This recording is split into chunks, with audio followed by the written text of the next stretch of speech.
जय श्री कृष्ण प्रिय मित्रों। आइए श्रीमद् भागवत गीता के द्वितीय अध्याय का अध्ययन करते हैं और द्वितीय अध्याय के 29 श्लोक हम पढ़ चुके हैं, 29 श्लोक हम पढ़ चुके हैं। अब हम 30वें श्लोक की तरफ बढ़ेंगे। पिछले श्लोकों में हम बता रहे थे आपको कि भगवान श्री कृष्ण अर्जुन को मोटिवेट कर रहे हैं युद्ध करने के लिए, क्योंकि अर्जुन शोक में डूबा हुआ है और अर्जुन इस बात को लेकर चिंताग्रस्त है कि वो अपने परिजनों को आखिरकार इस युद्ध में कैसे मारे, उनकी हत्या कैसे कर दे। तो इसलिए अर्जुन को मोटिवेट करने का प्रयास कर रहे हैं भगवान श्री कृष्ण। तो आइए बढ़ते हैं, 30वें श्लोक का आज हम अध्ययन करेंगे। 30वें श्लोक में भगवान श्री कृष्ण अर्जुन से कहते हैं, देहे नित्यमवध्योऽयं देहे सर्वस्य भारत तस्मात् सर्वाणि भूतानि न त्वं शोचितुमर्हसि। अर्थात हे भरतवंशी, शरीर में रहने वाले का कोई भी वध नहीं किया जा सकता, अतः तुम्हें किसी भी जीव के लिए शोक करने की आवश्यकता नहीं है। भगवान कह रहे हैं कि शरीर के अंदर जो आत्मा है ना, उसका वध नहीं किया जा सकता है। तू अगर ये सोच रहा है कि तू अपने रिश्तेदारों का वध कर रहा है, तो असल में तेरे जो रिश्तेदार है ना, तू उनका वध कर ही नहीं सकता है, क्योंकि शरीर के अंदर जो आत्मा निवास करती है उसका वध किया ही नहीं जा सकता है। तू केवल शरीर को नष्ट करेगा और उनका जो शरीर है वो नष्ट हो जाएगा, उसके बाद आत्माएं दूसरा शरीर धारण कर लेंगी। फिर 31वें श्लोक की तरफ बढ़ते हुए भगवान श्री कृष्ण अर्जुन से कहते हैं, स्वधर्मपि चावीक्ष्य न विकम्पितुमर्हसि धर्म्याद् हि युद्धात् श्रेयः अन्यात् क्षत्रियस्य न विद्यते। अर्थात क्षत्रिय होने के नाते अपने विशिष्ट धर्म का विचार करते हुए तुम्हें जानना चाहिए कि धर्म के लिए युद्ध करने से बढ़कर तुम्हारे लिए अन्य कोई कार्य हो ही नहीं सकता। अतः तुम्हें निसंकोच होकर युद्ध करना चाहिए और इसमें संकोच करने की कोई आवश्यकता ही नहीं है।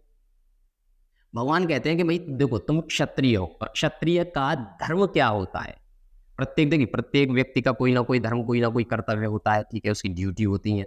तो क्षत्रियों का कर्तव्य है धर्म की स्थापना के लिए अधर्म का नाश करना, ठीक है। जिस प्रकार से मैंने अभी आपको एक उदाहरण भी दिया था पिछले श्लोकों में कि जज का यह कर्तव्य है कि वो दोषी को दंड सुनाएगा या दंड देने के लिए किसी को आदेश करेगा। तो इसका अर्थ ये नहीं है कि वो जज जो है वो कोई पाप कर रहा है, नहीं, वो अपने कर्तव्य का निर्वहन कर रहा है। उसी प्रकार से एक क्षत्रिय होने के नाते अर्जुन, तुम्हें भी अपने कर्तव्य का पालन करना चाहिए धर्म की स्थापना के लिए, अधर्मियों का तुम्हें नाश करना है।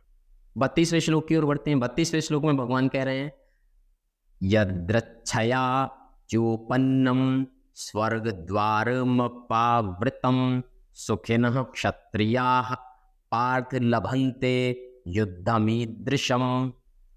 अर्थात हे पार्थ, वे क्षत्रिय सुखी हैं जिन्हें ऐसे युद्ध के अवसर अपने आप प्राप्त होते हैं जिससे उनके लिए स्वर्ग लोक के द्वार खुलते हैं। जैसा कि अभी भगवान ने कहा था, मैंने आपको बताया कि प्रत्येक व्यक्ति के कुछ ना कुछ धर्म, कुछ ना कुछ कर्तव्य होते हैं। तो इसी क्रम में तुम्हारे भी कुछ कर्तव्य है और जब तुम अपने कर्तव्यों का पालन पूरी ईमानदारी के साथ करोगे तो तुम्हारे लिए स्वर्ग के द्वार खुलेंगे। अपने कर्तव्य से पीछे मत हटो। अब तुम्हारा कर्तव्य है धर्म की स्थापना के लिए अधर्म का नाश करना, तो अधर्मियों को तुम्हें वध करना ही पड़ेगा। इसके लिए ये मत सोचो कि तुम कोई पाप कर रहे हो, तुम अपने कर्तव्य का निर्वहन कर रहे हो और वो भी भगवान के आदेश से अर्जुन इस कार्य को कर रहे हैं, तो निश्चित रूप से उनके लिए स्वर्ग के द्वार खुल जाएंगे। तो ये इस तरीके से भी भगवान जो है अर्जुन को समझाने का प्रयास करते हैं। अगले श्लोक की तरफ बढ़ रहे हैं और अगला 33वां श्लोक भगवान कह रहे हैं 33वें श्लोक में, अथ चेत्त्वमिमं धर्म्यं संग्रामं न करिष्यासि ततः स्वधर्मं कीर्तिं च हित्वा पापमवाप्स्यसि। अर्थात किंतु यदि तुम युद्ध करने के स्वधर्म को संपन्न नहीं करते हो, तुम्हें निश्चित रूप से अपने कर्तव्य की उपेक्षा करने का पाप लगेगा, तुम योद्धा के रूप में भी अपना यश खो दो। भगवान कह रहे हैं कि देखो, जिस तरीके से मैंने तुम्हें ये बताया कि युद्ध करना तुम्हारा धर्म है और धर्म का निर्वहन करने से तुम्हें पुण्य की प्राप्ति होगी, स्वर्ग लोक जाओगे, तो उसी तरीके से ठीक इसका विपरीत होगा कि अगर तुमने युद्ध नहीं किया तो तुम अपने धर्म से विमुख हो जाओगे और धर्म से विमुख होने वाला व्यक्ति निश्चित रूप से पाप का भागी होता है। तो इसलिए तुम अपने पाप के भागी क्यों बन रहे हो? तुम तो युद्ध करो और यश प्राप्त करो, और तुमने अगर यश प्राप्त नहीं किया तो इस पाप के फलवश तुम्हें यश खो देना पड़ेगा। हो सकता है कि तुम्हें अपमानित किया जाए, युगों युगों तक जो है तुम्हें अपमानित किया जाए। इसलिए इस चक्कर में मत पड़ो, तुम सीधे युद्ध करो और यश प्राप्त करो। 34वें श्लोक में भगवान श्री कृष्ण अर्जुन से कहते हैं, अकीर्ति चापि भूतानि कथयिष्यन्ति ते अव्ययाम संभावितस्य चाकीर्ति मरणत अतिरिच्यते। अर्थात लोग सदैव तुम्हारे अपयश का वर्णन करेंगे और सम्मानित व्यक्ति के लिए अपयश तो मृत्यु से बढ़कर है। देखो, अगर तुमने इस युद्ध से पीछे कदम हटा लिए ना, तो युगों युगों तक तुम्हें जो है अपयश की प्राप्ति होती रहेगी। और जो व्यक्ति सम्मानित होते हैं ना, उनके लिए तो अपयश मृत्यु से भी ज्यादा बुरा होता है। तो इसलिए अपयश के चक्कर में मत पड़ो। अगर तुमने युद्ध नहीं लड़ा तो फिर तुम अधर्मी हो जाओगे, अपयश प्राप्त होगा, और ये अपयश किसी सम्मानित व्यक्ति के लिए मृत्यु से भी ज्यादा बुरा होता है। 35वें श्लोक में फिर से अर्जुन से श्री कृष्ण कहते हैं, भयाद्रणादुपरतम मंस्यन्ते त्वां महारथा येषां च त्वं बहुमतो भूत्वा यास्यसि लाघवम्।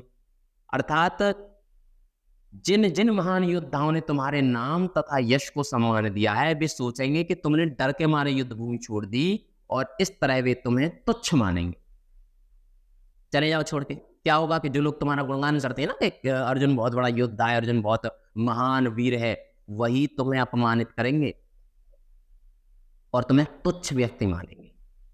इस अपयश का कर सकोगे? इस अपयश का सामना भगवान श्री कृष्ण अर्जुन से कह रहे हैं, क्या तुम इस अपयश का सामना कर सकोगे? अगर इस अपयश से बचना चाहते हो तो फिर तुम्हें युद्ध करना चाहिए, भगवान ऐसा कह रहे हैं। और फिर अगले ही 36वें श्लोक में भगवान फिर से अर्जुन से कहते हैं, अवाच्यवादांश्च बहून् वदिष्यन्ति तवाहिताः निन्दतः तव सामर्थ्यं ततः दुःखतरं नु किम।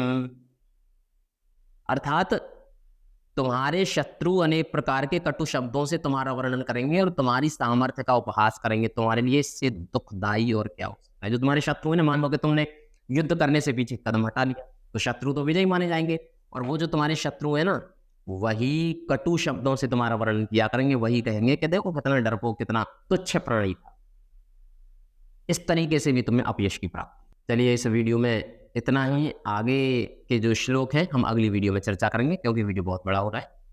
अभी मुझे दीजिए इजाजत। जय श्री कृष्ण।